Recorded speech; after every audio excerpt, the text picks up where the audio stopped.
ವಿರಾಜಪೇಟೆಯ ಸಂತ ಅನ್ನಮ್ಮ ದೇವಾಲಯದಲ್ಲಿ ಯೇಸುಕ್ರಿಸ್ತರ ಜಯಂತಿಯಿಂದ ಸಡಗರ ಸಂಭ್ರಮದಿಂದ ಆಚರಣೆ ಮಾಡಲಾಯಿತು. ದೇವಾಲಯದ ಧರ್ಮಗುರುಗಳಾದ ಫಾದರ್ ಜೇಮ್ಸ್ ಡೊಮಿನಿಕ್ ಮತ್ತು ಸಹಾಯಕ ಧರ್ಮಗುರುಗಳಾದ ಫಾದರ್ ಮುದಲೈ ಮುತ್ತು ಅವರ ಸಾನ್ನಿಧ್ಯದಲ್ಲಿ ಯೇಸುಕ್ರಿಸ್ತರ ಜಯಂತಿ ಹಲವು ಧಾರ್ಮಿಕ ಕಾರ್ಯಕ್ರಮಗಳೊಂದಿಗೆ ವಿಜೃಂಭಣೆಯಿಂದ ನಡೆಯಿತು. ಬಾಲ ಯೇಸುವಿನ ಮೂರ್ತಿಯಿಂದ ದೇವಾಲಯದಲ್ಲಿ ನಿರ್ಮಿಸಲಾದ ಗೋದಲಿಯಲ್ಲಿ ಪ್ರತಿಷ್ಠಾಪನೆ ಮಾಡಲಾಯಿತು.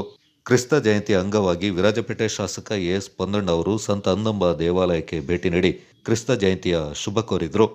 ಪುರಸಭೆ ಅಧ್ಯಕ್ಷರಾದ ದೇಚಮ್ಮ ಕಾಳಪ್ಪ, ಸದಸ್ಯರಾದ ಪಟ್ಟಣ ರಂಜಿ ಪುಣಚ, ರಾಜೇಶ್ ಪದ್ಮನಾಭ, ಎಸ್ಎಚ್ ಮತೀನ್, ಪಕ್ಷದ ಮುಖಂಡರು, ಧರ್ಮಗುರುಗಳು, ಧರ್ಮ ಬಾಂಧವರು ಪಾಲ್ಗೊಂಡಿದ್ದರು.